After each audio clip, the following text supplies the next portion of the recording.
I can't promise you that starting something is going to guarantee success, but I can guarantee you that writing another point in your bullet journal around how you're going to do something for the 10th time or daydreaming about you achieving your goals, that will give you a 0% chance of success, of being hot and happy and healthy and thriving and living the life that you actually want to, okay? Because you are avoiding.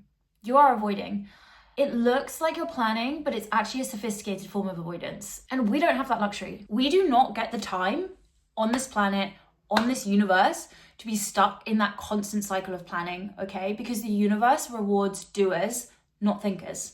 Saying you're gonna make an album is not making the album. Writing, I'm gonna email the book publishers, is not getting your book published. And deluding yourself that the work is in the thinking, it is going to keep you stuck. If you are one of those people, I'm going to talk about that in this video. I'm going to talk about why we do this, why we get into this pattern, and then how you can stop doing this. And then hopefully by the end of this video, I want you guys to feel like you are a little less addicted to the idea of your own potential and you can just start achieving it. Okay, let's dissect why you're actually doing this. And the first reason is obviously because it just feels good. This planning and writing in your to-do list of everything that you're going to do, it is giving you the dopamine hit and reward of feeling like you've actually achieved and done something when nothing has happened. We have to remember that dopamine fires when you are anticipating getting a reward, not when you've done it and not when you've actually done the work. So your brain can't clearly distinguish between I'm imagining that I'm finishing this and I've actually finished this. I've actually done the work. And that is why you keep getting stuck digging into this planning stage, because you're looking for that little bit of a hit. Like, you want to feel that little bit of dopamine when things get hard, okay? And you're not able to cash it into reality that this is going to be difficult. Achieving your dreams is going to be hard. Working on yourself, growing is going to be a difficult process. And I know that you've heard a million podcasters be like, you just need to manifest your dreams, or you just need to visualize, or it's time for another mood board. And I do agree, like, I think those things are really important. I think it's important for us to hold our dreams in our mind at all times as much as we can. But there is a massive difference between deluding ourselves into thinking we're making progress and actually just manifesting and remembering the dreams. Okay, so how do we stop doing that? How do we stop delusionally daydreaming when that's not the work? And how do we actually tell the difference between manifesting and remembering your dreams and getting on with them? We try mental contrasting, okay? So you need to immediately picture the minute you start getting into la la land and dreaming about these imaginary awards and getting an Oscar or getting a Grammy, like when you go into those delusional states, you need to immediately picture the actual obstacle that is standing between you and achieving that goal. And that is gonna give you the urgency to kick yourself up the arse and actually start working and bringing you back to planet Earth and keeping yourself real. When we do that, we can actually start to plan in a much more specific way. I'm emphasizing specific on purpose here because, like I said earlier, working on album, it's not a fucking instruction. That's not an instruction, okay? People think that is how you write a to-do list, and it's not. Like, that is your dream. That's what you want to do, but it is not a plan, okay? It is the essence of a plan. Being accurate with yourself actually looks something like, look, 9 a.m. on a Tuesday, I'm gonna open GarageBand, I'm gonna open Splice, I'm gonna use one little loop, and I'm gonna play around with that for 20 minutes and then sing. And that is it. That is the difference between deluding yourself into thinking you've made progress by writing down a little checklist and actually doing the work. The reason we need to be specific is because you have to remove ambiguity. Another main reason that you want to stay in this la la land of planning and planning and planning, and why it feels so comfortable, is because not being in the planning stage, you then have to start making choices. And those choices are completely overwhelming sometimes. There's too many decisions, there's too many outcomes, and too many ways for you to fuck up. And so you get stuck in this analysis paralysis. There's a fascinating study which actually describes this phenomenon, and it's called the JAM study, and it was done in the early 2000s.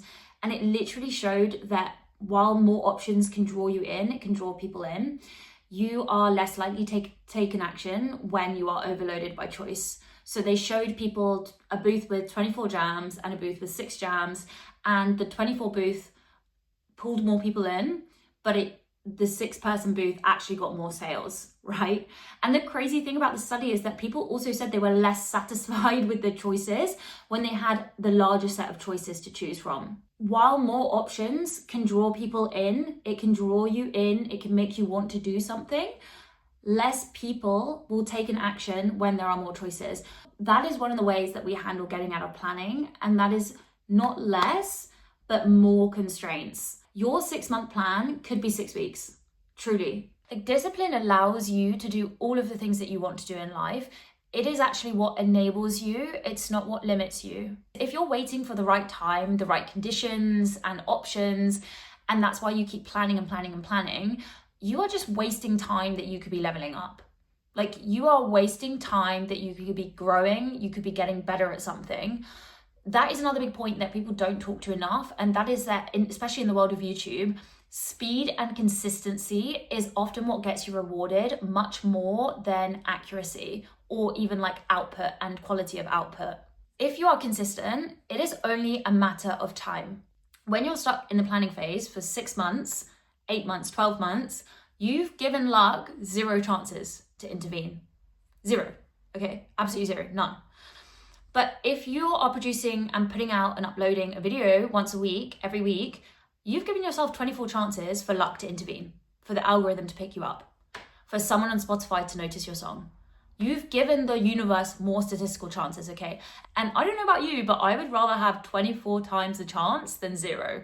You need to let go of this idea that effort and outcome are related at all. They are not related, okay? You don't need to be stuck in this perfectionism trap. I can guarantee you that you have watched a film or you've listened to an album or a song that you have thought is literal dog shit and you've seen other people like it. And you need to look at that and take that as proof that you don't need everyone to like what you put out into this world or the person that you're becoming in order for you to just start. And in order for you to get a decent amount of success from doing something, okay? And doing the work is also what produces the quality that you see in these fully fledged people and these artists and these YouTubers. Like, you just have to keep doing these things over and over again, and you can't imagine that the first time that you're going to do something it's going to be great. Like, you just can't, because it is not going to be great. Most of the time it's going to be really difficult, it's going to be really awkward, and actually it's going to be the hardest the first time you do something. So you need a little bit of a reality check, and you need to almost plan for redundancy and the fact that it might feel a little bit rubbish at first, and don't let that be the thing that stops you from moving forward with your goals. If you become attached to committing to your craft, I promise you, you're going to be rewarded internally for that, regardless of how well you get received. And you can't be banking on external validation or response of what you put out into the universe. Otherwise, you probably are just going to fall at the first hurdle. Like, this is not easy. This is not easy. And I don't know why you think it's easy. There's so many stories out there that you can go look at and go remind yourself of famous people who talk to you about how much of a struggle it is, okay? And have you gone through that yet? Have you gone through that? Have you done that yet? And if the answer is no, which it probably is, then why are you deluding yourself into thinking that you are any different from these people that had to struggle and go through those things in order to get that reward? We also need to learn that if you're doing something you love, it shouldn't be hard. It won't feel hard. What you're probably struggling with is the fact that you're judging yourself too hard within the moment as you're doing this thing and trying to move from planning to actually taking action. And that's because you're stuck in this pattern of belief that you are destined to fail. This is the final reason that you're stuck in this eternal planning phase. It's that you are so convinced that it couldn't possibly be you. That only you are destined to fail if you try. I've left this till last because I know this will probably be the greatest challenge to overcome. But if you knew that success was only 15 more failures, how hard would you continue to fail? You need to remember, failure is universal. Everyone fails every day at multiple different things in multiple different domains, okay? I failed to get this video out yesterday. I was trying to film it and it just felt like it was shit, so I had to re-record today. But it doesn't look like that because I'm editing it and I'm cutting it up and you're seeing the best versions and the best possible output that I could have put out with this video. But if I had completely written off this video just because I couldn't find the right backdrop or I didn't feel like it was right the first time, then you would never be seeing this and I would never be moving forward. There are so many famous people that have struggled to do things, okay? And there are also so many famous people who've done absolutely terrible things, okay? So Don't put them up on a pedestal. They're not different. They're not different from you, and you can do those things as well. Remember, the universe rewards action, okay? Not thought. We need to let that sit in for a second. We need to let that sit in the room. We need to let that marinate. Because that is the reality pill I have had to swallow every single time I've felt so annoyed, so angry, and struggled to get something out. You need the published work. You need the song. You need the next line. This belief that you're not good enough, or I'll always fail, it's because I am like that, I'm just a failure. It is just a belief. It is just a thought. It's a habituated pattern of thought. You are convinced that it's something intrinsic about you and it's tied to your identity and that you don't have control over it, so you never take a risk. You've made the failure when you're doing these things a part of your identity, rather than what it should be, which is just information that passes over you. It's not like, oh my God, I'm shit at this, I'm terrible at this, I'm a failure. It's just, this attempt didn't work in this one area, and I think it's because of this one factor, and this is what I'm going to do differently next time. That's it. No sulking. No sulking, because there is a rational, logical solution to the things that you need to solve in order to achieve your goals.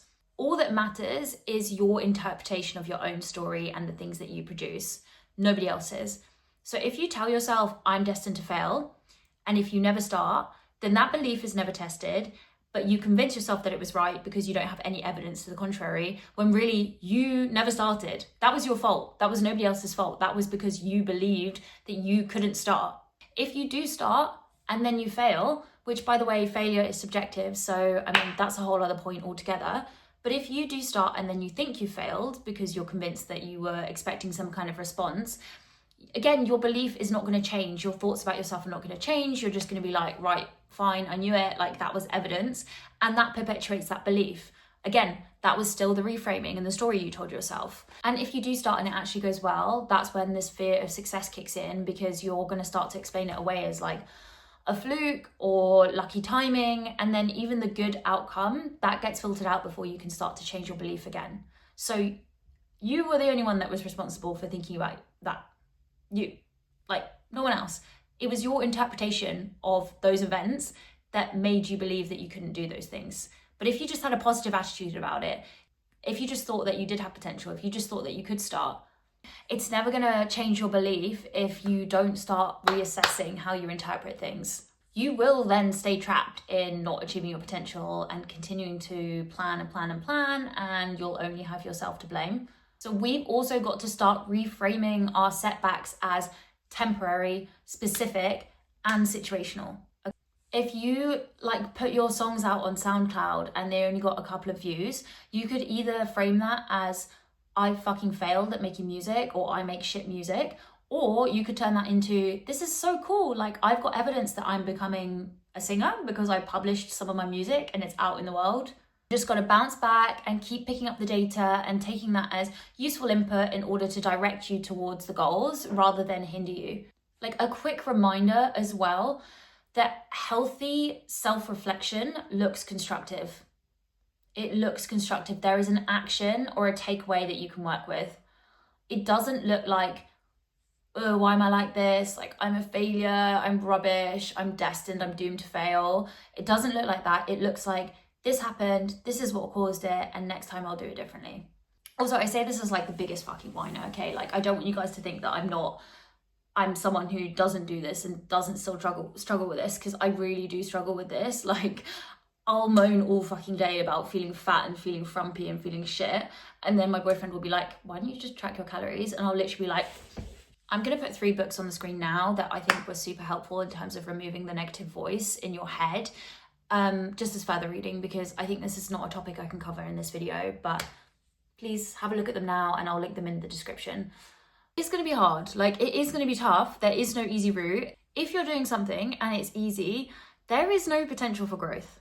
But if you're doing something and it's difficult and it's hard, at least you can live with yourself knowing that you really tried, you really gave it a go, and you're not going to have regret 50 years down the line. The real test is going to be when you finish this video and you make sure that you fight the negative self-thoughts and you keep trying and trying and trying. You're doing the rep, even when you're not sure if it's going to land, or when you're fighting that negative self-doubt in your head. And there's also probably not going to be a single moment that clicks. It's the boring, repeated task, the consistency that exercises the muscle and makes you feel like you can actually get out there and change and do those things and get out of the planning phase. It will take time. It will take time and patience and making sure that you check in with yourself, you bring yourself back to earth and back to reality every single day, and be honest that you're not planning anymore, or this planning is not being productive anymore, and you're just avoiding what you actually set out to be doing because of the reasons that I've set out in this video. So if you are planning to get out there and start something after this video, then I just want to say good luck. You can do this. I believe in you. You have potential, and don't let it go to waste, and get out of your journal right fucking now and stop being a delusional bitch.